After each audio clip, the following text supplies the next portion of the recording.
background, and I read, it's about fence sitters. It's about what? Fence sitting. Okay. And are they, are agnostics at the bottom, are they even below atheists in God's eyes? I don't know. I think you have to ask the Pope.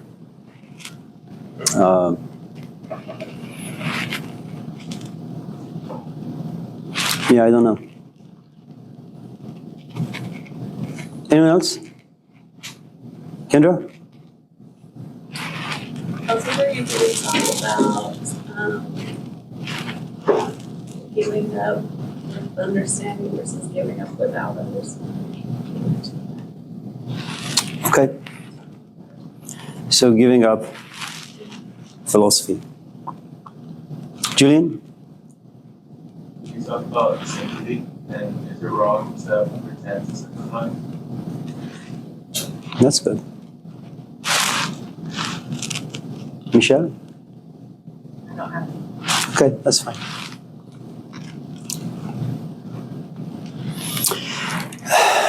Paloma, your question to some extent relates to a couple of emails I've received since last night about how does one run into an Enkidu or meet an Enkidu or find an Enkidu, i.e. a teacher. So maybe we can talk about that a little bit, and then we'll talk about giving up.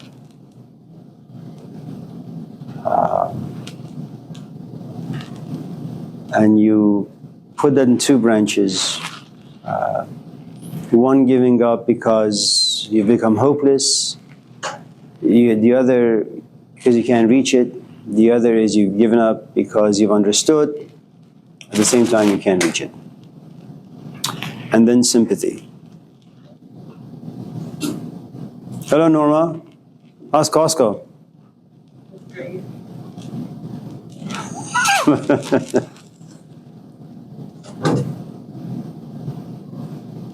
They're really, really good questions, all the questions so far. And then once we get done with these questions, hopefully we can just continue with Gilgamesh and finish it up. The fourth.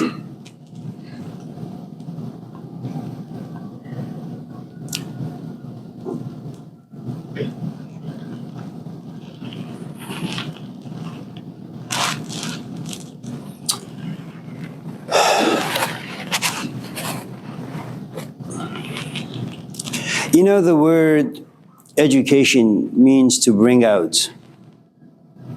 And then the question is, well, why do you have to bring out something?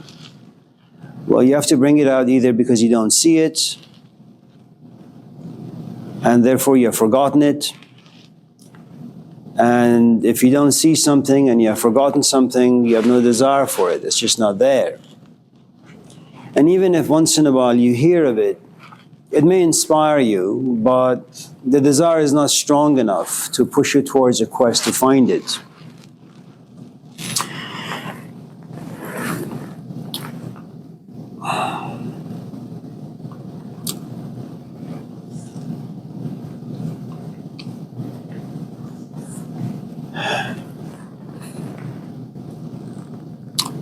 Do you guys mind if I just share with you for a few minutes?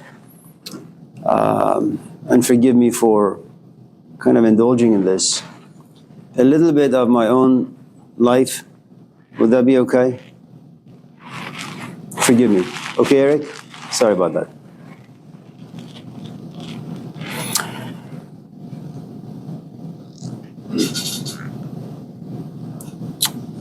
When I was in Iran from 0 to 11, I was an awful student. My parents, poor parents, tried all sorts of different things, but it didn't work. And I know that many of you are not parents, maybe just the three of us here, but when you become a parent, first, you enter into a relationship because you've romanticized it. You've put so much fantasy and dreams and hopes into something that you don't really know much about. You don't know much about the politics of relationships. You don't really know much about what the Buddha said about all things eventually will get old and then you will lose interest. But Now you're under an avalanche of responsibilities and you can't walk away.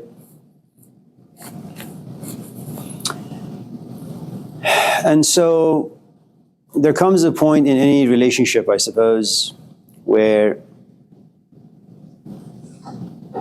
the woman assumes that she's with a man who is good enough, interesting enough, mature enough, that he is worthy of becoming the father of her children. And so perhaps in a moment of intimacy, some opening is there and the man looks at the woman or the woman looks at the man and says, "Do you think it's time for us to have a family?" It's a nice story. And of course, God forbid if they're having sex while they're having such a conversation, because most likely the answer will be, "Yes, of course, I love you." And so kids come out, and again, remember your fuel is a good amount of fantasies untested by life. And so if we were to relate that to just the concept of wisdom itself, you have some teachers who are really, really wise, but their wisdom has never been really tested. It's like sitting and listening to Eckhart Tolle, or sitting and reading a book by Gurdjieff, where he says, or anybody says, yes, well, don't think. Don't live in the past, don't live in the future, live in the moment. You know, it's one of those new age nonsense. Good teachers don't ever talk like that. Good teachers allow wisdom to be tested by life. And then the stuff that are useless, they will get rid of them. But the stuff that are useful, they will keep. If you were to come to me and say, I have found these ideas interesting and I want to go into a hut and just read books, I would probably just slap you. I say, school sucks, I know. Teachers are awful, I know. One of them is standing before you. Hello. But school will give you degrees. Degrees will give you power. And the more power you have in life, the more you can have control over your life. Why the hell would you want to work at a job that you don't like? Or even if you like, but get paid about 20, 30 bucks an hour. Even if you find yourself in a classroom and you're a horrible instructor, there are lots of them around, you can be one of them. There's nothing wrong with that. But at least you've been exposed to certain ideas, and once in a while you have flashes of inspiration. And that in itself is a gift. Get a degree, regardless of how bad school is, how awful instructors are. And once you get a job, you make about $50 to $70 an hour. And you'll be around young people. They'll keep you young. And you can push them around a little, abuse them, exploit them, you know. So remember, wisdom that's not tested, don't listen to it, don't buy it. It's useless. Don't ever read a book by yourself and follow what the book guides you. It's no good. Make sure you're always around someone who's been tested by life and they know a few things. At any event, so I suppose all of us in this classroom are nothing but product of accidents or fantasies. And once we came out, our parents realized what a mistake they had made, but too late now. So despite their best efforts, they realized that I'm just not a very good student. So at the age of 11, they sent me to India because India was a stepping stone to America. India was also known to have a really, really good educational system. It was also a very traditional environment.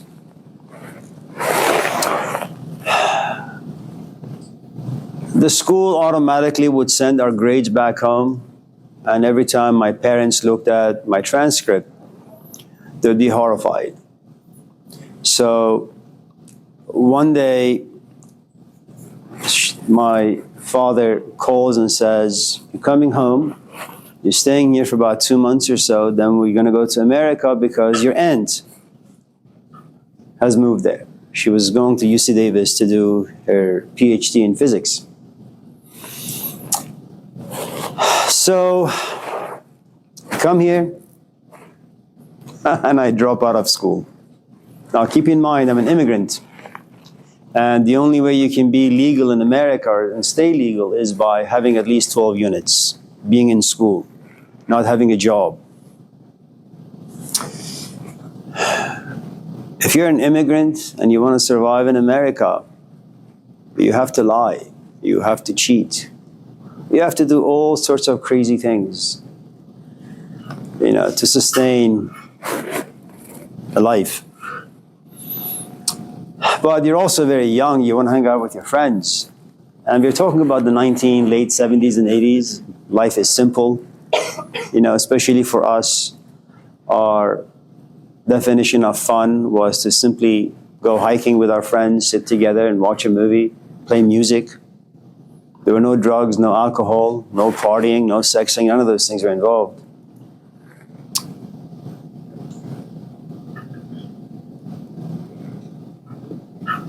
But then something very strange happens.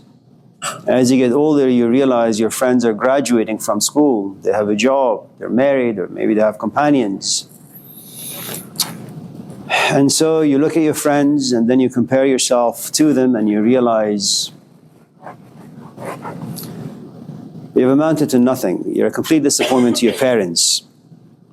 And in as much as I try to kind of make them happy, go to school, be committed to school, I just couldn't relate to any of the ideas. This is 1985.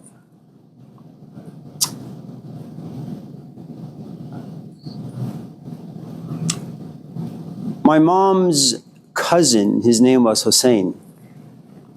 He invites us to his house in Sacramento. We go there and there's a strange man with his wife there. Big guy, bushy mustache,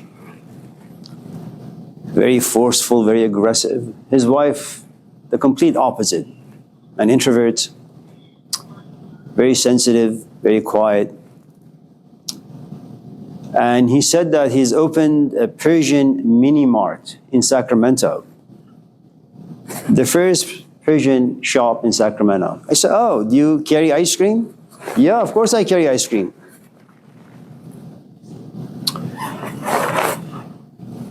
And so one day I go there with my father, and then he looks at my dad and says, we have a meeting every Wednesday. We talk about politics and religion. I do some poetry. I do some translation and commentary on the Quran. So if you're interested, come by. And one of the things you need to know about Persians is that if your country has been suffering because of Western powers, if your people have lived in poverty, if they have struggled, if they have a good amount of anger inside them, because they have all these resources but they can't use them because foreigners won't let them, then you have a culture where it's people for fun and entertainment talk about politics and religion. There are no TVs. And even when TV came about, we only had 2 channels. Channel 1 talked about politics, Channel 2 talked about politics. That's all we had. You stand in line to buy a loaf of bread, people talk about politics and religion. And you go to buy a pound of milk, through the speakers you hear the call to prayer 5 times a day.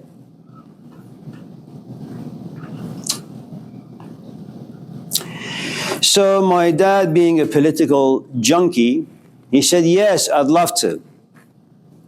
Not because he wanted to learn anything, simply because he wanted to be around other Persians and talk politics and religion.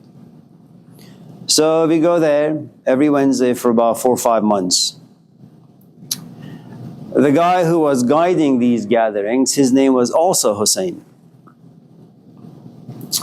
I was about 19, he was about, 37, 38. I really would go there simply for my father. And so, after going to these gatherings every Wednesday, and then Hussein would call me once in a while because he wanted to lose some weight, he would say, Amir, would you mind playing tennis? I said, Hussein, I wanted to be a pro. Have you ever lifted a racket? No, I don't even know what it is, but I've been told you play tennis. I say, yeah, sure. And because I had some respect for him, I would sacrifice my time and energy just to go and hang out with him. And then one day at the car wash, I was washing this white Honda, putting some degreaser on the hood to get the dirt off. The image of Hussein came to mind, and I looked at my dad and I said, Hussein is right. And one of the things you need to understand about teachers is that good teachers don't advertise themselves. They don't come out and say, I'm Eckhart Tolle. I've written a book called The Power of Now. My tickets are only $30. Come sit and listen to me and become wise. It doesn't work that way. Good teachers always are in hiding. You can't see them. You can't smell them. They always remain invisible.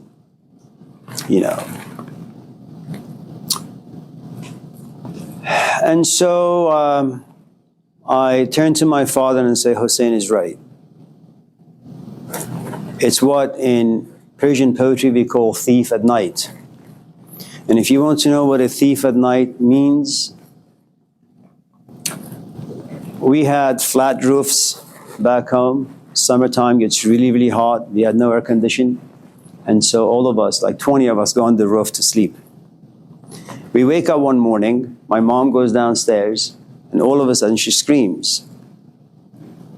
Some thief had broken into the house and had taken everything. They were so good.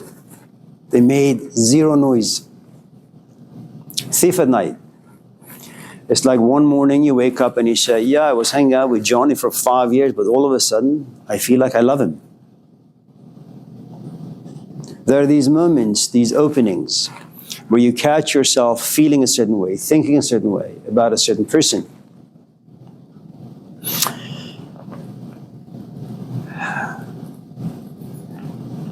Now, a couple of things. You have to be confused to be able to find a teacher or to encounter someone. If you're not confused, if you're settled, what's going to happen is, imagine you're married, okay, and you have a kid or 2 or 3 or 4, and then you go to Pete's Coffee and you run into someone. And for whatever the reasons are, you have this strange feeling towards this person.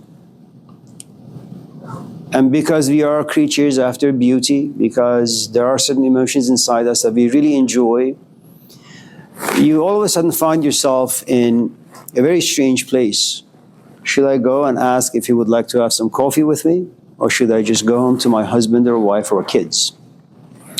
Well, that depends on a good amount of your inner culture. How much shame do you have?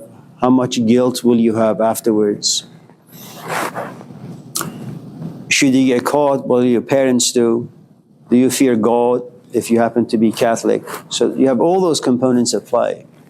But the force of this particular emotion, let's just say, is so powerful that you say, it's just an innocent hi. So you go there and you say, hi. And the guy looks at you and says, please, how about if I buy you a latte? You say, yes. And a simple hi turns into an hour conversation. And then all of a sudden you catch yourself and you go home. But you have forgotten to write down his number, or maybe you didn't want to.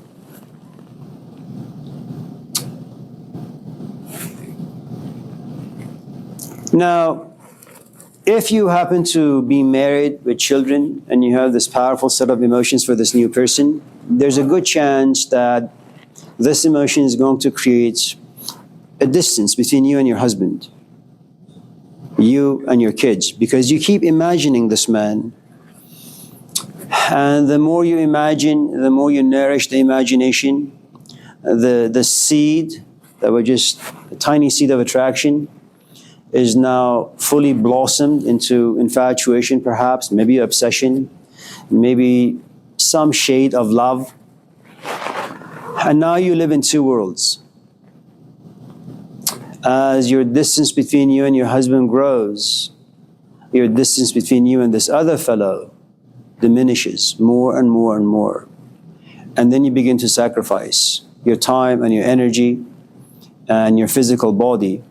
You will no longer be around your kids, and if you are, mentally you're not there, emotionally you're not there. Now, what happens if you're single? Well, if you're single, everybody's an option. And the point is that when I was 20, I was confused. Like all kids, you want to figure out what it is that you're doing, where it is that you want to go. I mean, you're 22. 22, you're just a kid. You're looking for someone to show you some signposts, someone who can inspire you, someone who can tell you what major you should go do at school, you know. Now,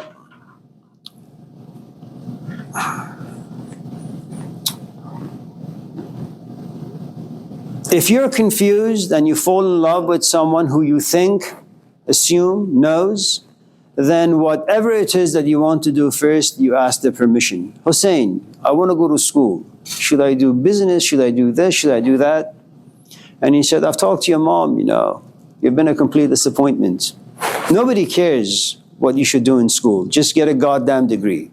So, whoa, okay. Now, you don't fear your dad. You don't fear disappointing your mom, but you do fear disappointing Hussein. Now, what is it that this man represented for me?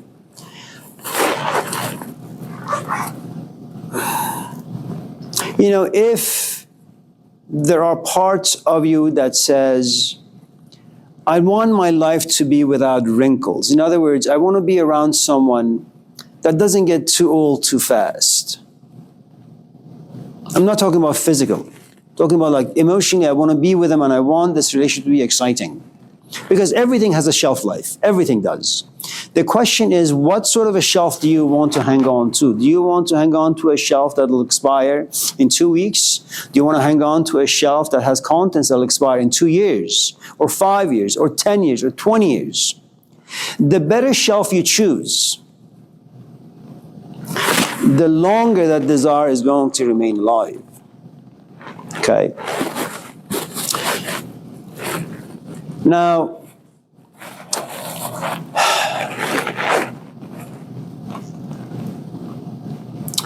there came a point where, without really knowing or wanting, I just said, I like this man. I don't know why I like him. But it was more than just liking. I just loved him. And it's something that now I can say after like 30 years. Okay. Now, did I choose to find him? No. Was I confused? Absolutely. What happens when you're confused? When you're confused, almost everything under the sun is an option. Will you be brainwashed? Yes. You better hope that you're brainwashed by the right people. Can you be brainwashed by the wrong people? Absolutely. Okay.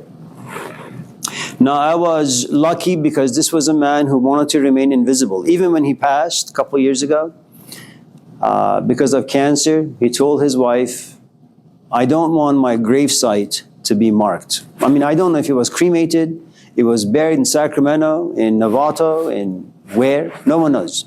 Only his wife knows. Because he didn't want people to simply go there and make him into a saint. Okay?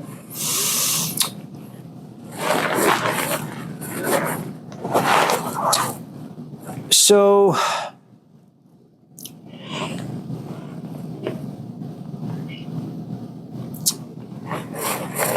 the problem with Hussein was the following. Someone gives you a lot of hopes, a lot of dreams, sells you a narrative, but you can't touch those stories. They remain so far away.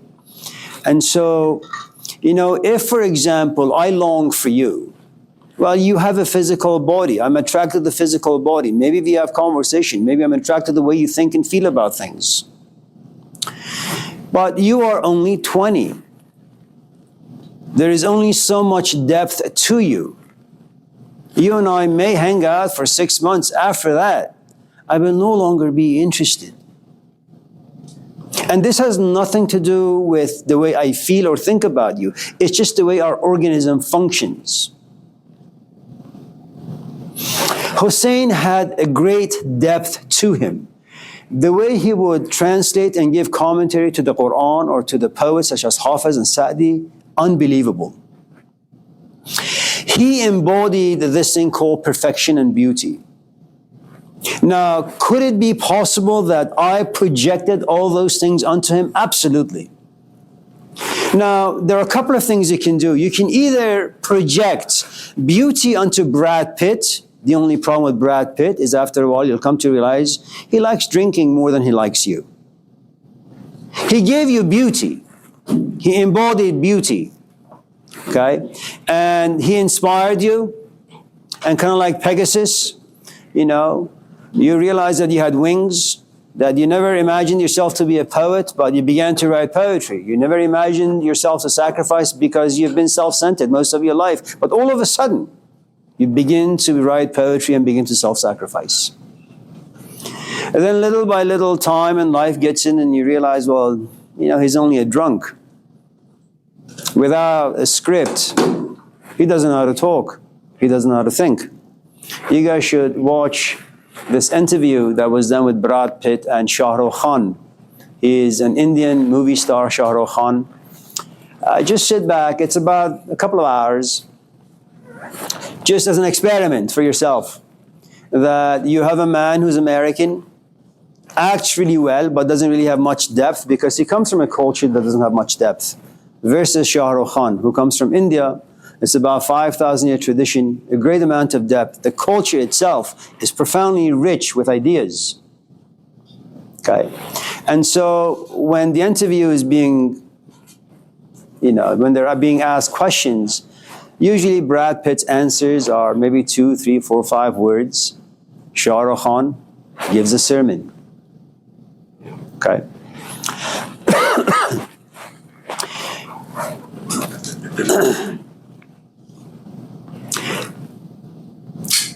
This act of liking someone, was it voluntary? No. Do you know how difficult it is to fall in love with someone who gives you no direction? I mean, it tells you some books to read. It tells you perhaps maybe to fast, maybe to pray, maybe to write, maybe to do this, maybe to do that. But at the end of the day, you're just completely empty. You have nowhere to go.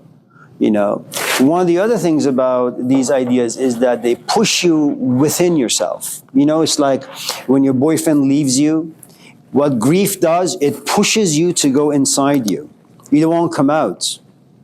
You want to hide from yourself. You want to hide from the world because there is just so much pain. Now imagine if you have lived in this internalized grief for about 15 years of your life. You will lose the ability to make contact with anyone out there. Language will fail you. Ideas will fail you. Dating will fail you. No one can pull you out of this grief. And after a while, you realize you're in complete depression.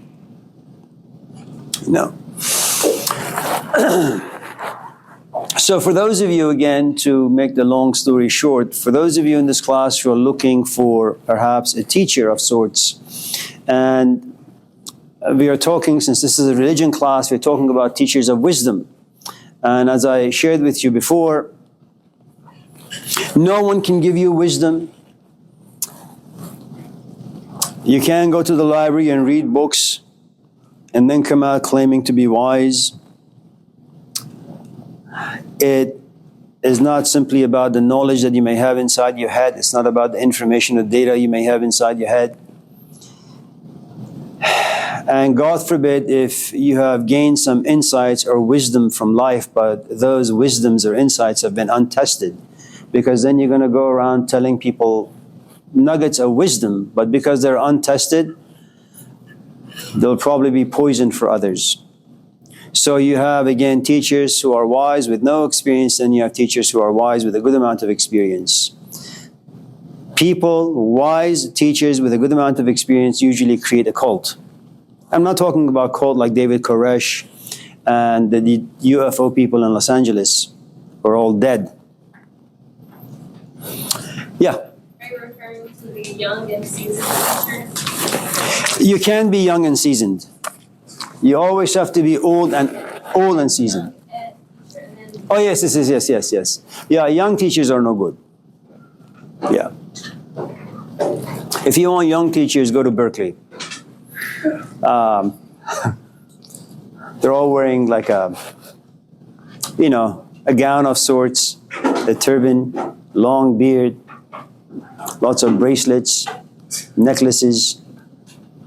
They just look like weirdos. And they'll tell you to live in the moment. They have zero education. They don't think well about anything. They're just hippies.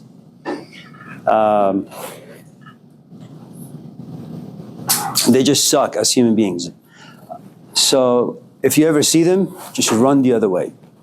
In fact, whenever you see people, just run the other way, regardless of who and what they are.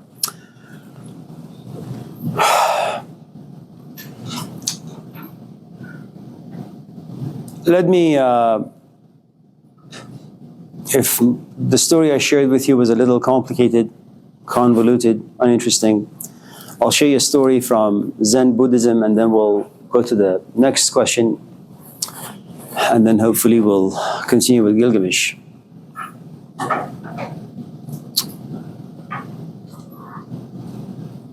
There was this young kid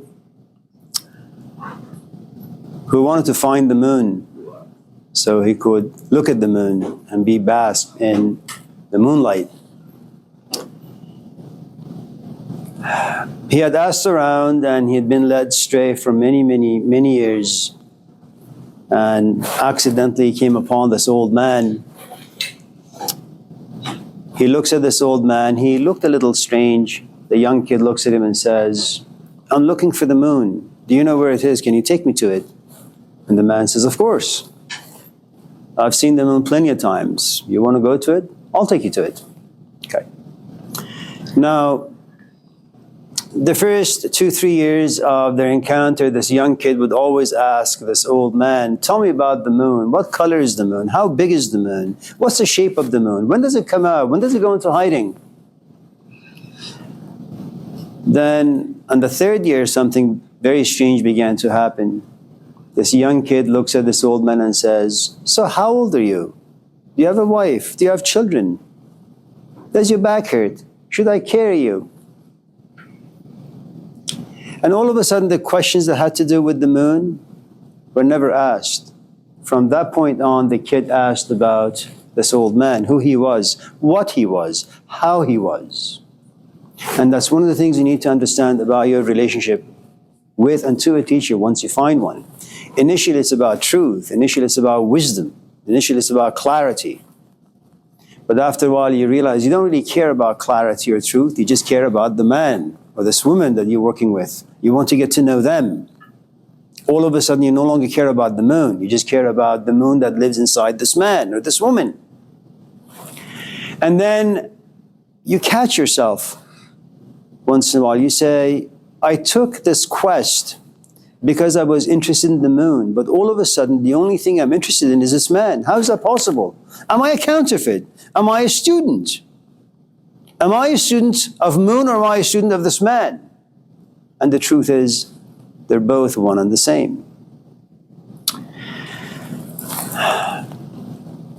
There came a time where this young kid didn't allow this old man to do anything. He would do everything for him.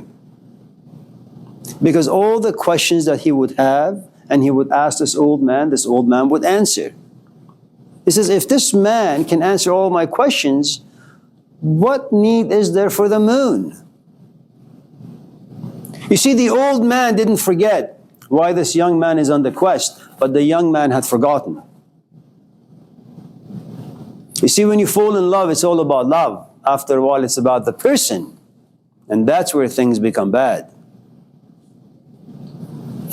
There comes a point where this old man has taken this young kid to the destination, but the young kid has fallen in love with this old man. And the old man keeps looking at him and saying to him, "There is the moon, just look up." But you know, when you fall in love, there is nowhere to look accept where your companion is. And that is what this old man was to this young kid. He had fallen in love with this old man, with all the ideas and emotions that lived inside him, with the experiences. So the old man stretches his hand and points to the moon. But the kid is still not looking at the moon, looks at the hand. And then the old man says, "Look at my finger." And he does. "Look at where my finger is pointing to." And at last he does. After 15 years of being this old man, for the first time, this young kid is able to take his gaze away from this old man and look at the moon. And he's entranced by it, mesmerized by it. And all of a sudden, this young man catches himself. He wants to turn to his right and look at this old man and say, "Thank you," but the old man is gone. That is what good teachers do. First, you fall in love with good teachers. And the teacher ultimately takes you to the destination. But the hard work is the following. It is ultimately you who have to turn your head.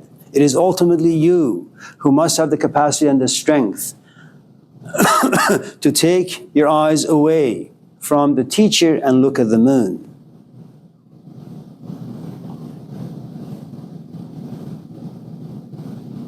So that's how things work. If you go back to our talk about Gilgamesh yesterday, what happened? Gilgamesh falls in love with Enkidu.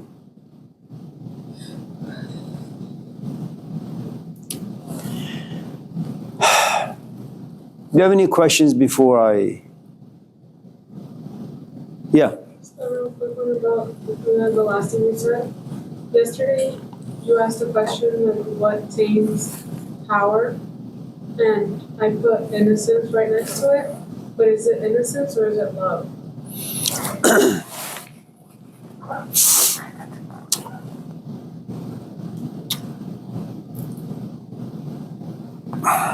Whenever you hang out with something over and over and over again, you will create an emotional relationship with it. That's just the way we function. You know, someone asked some days ago, what is detachment? How does detachment come about? Well, if you want to detach yourself from something, first you have to ask, well, how is attachment formed? You know, consider the following. For those of you who are lovers of music, let's say you love Snoop Dogg, okay, and he has just come out with a brand new song. And let's just call the song, I don't know what the song is, probably something bad. And so what happens is you turn it on and it makes your body move. Okay, and then you hear it, of course, and then you also begin to have some emotions that you enjoy. You don't think about the music, you don't think about the lyrics, all you know is that your body and your emotions are inspired. Okay, and you say, I'm going to just keep replaying this. I'm never going to grow tired of this. Okay, so you play this music, this particular song, 50 times, and then the 51st time. And then the 51st time that you begin to listen to this music, you want to throw up. You become saturated.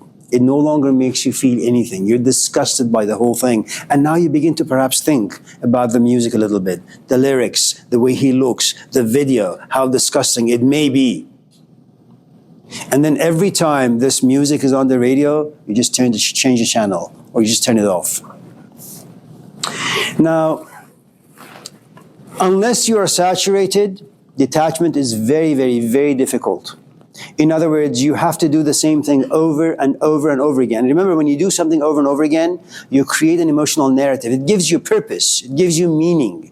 A good amount of your identity is inside the thing that you keep doing. All of a sudden, something happens when you grow tired, or when you give but you don't receive. Okay. So, what was your question? So, when someone has power and uses power, they become accustomed in the habit of using their power. It's like any other addiction. It's like any other habit. It's very difficult to overcome the habit. I'll tell you a story.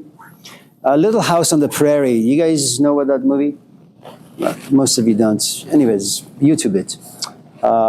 It was in the, I think, early 80s. So there is this man with his wife and a few kids. They live in a farm. It's a really nice show in the 80s. It's just a family movie or show.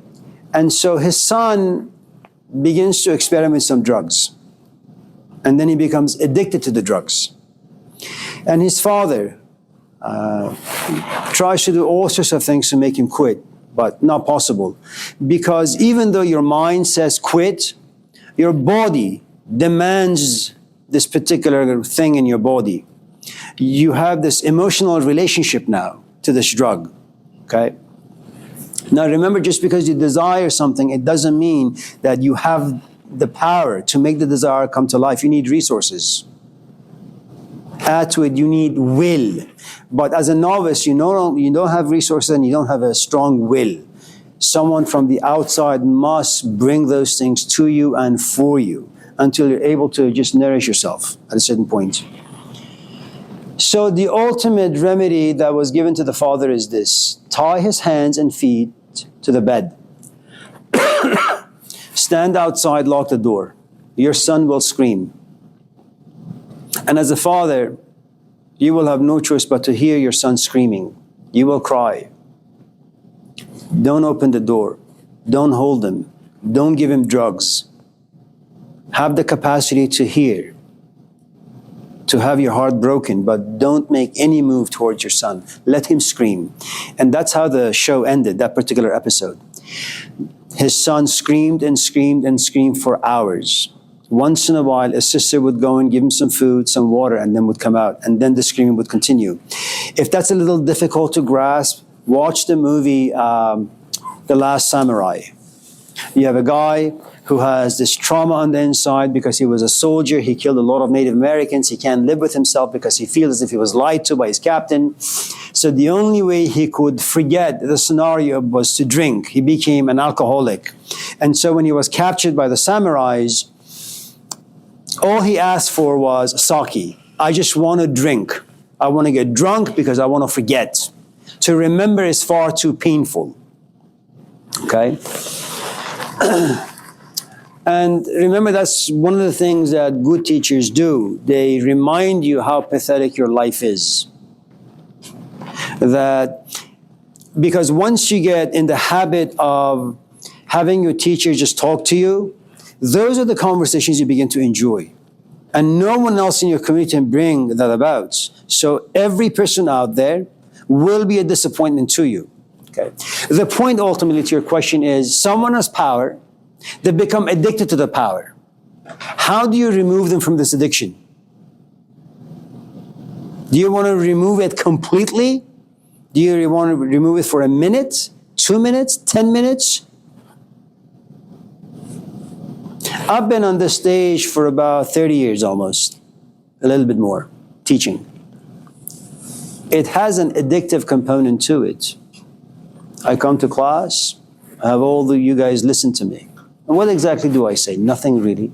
But for whatever the reasons are, you sit and you listen. Imagine now I wake up tomorrow and I say, I want to retire.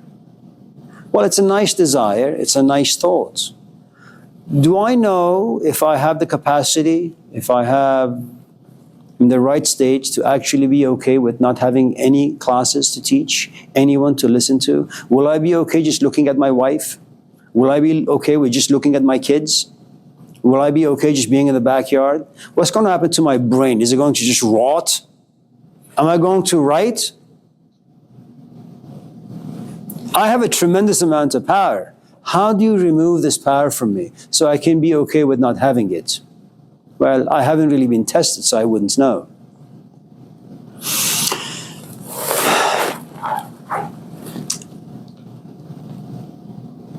There is a scene in the dialogues of Plato. I know some of you in this class don't know who these people are. Plato is a Greek philosopher. His teacher was Socrates. Plato had his own student whose name was Aristotle. Socrates, of course, had a teacher, a woman teacher whose name was Diotima, and the only thing that she taught him was love. Now, this scene in the dialogues is as follows. These young men knock on Socrates' door and say to him, there is this young man who just entered our town. He's at the gym right now, and he's lifting some weights. Oh man, you should come and take a look at him. His biceps, his chest. He's got a six-pack, not two-pack, six-pack. You know. And Socrates says, and for the Greeks, the physical body was extremely important.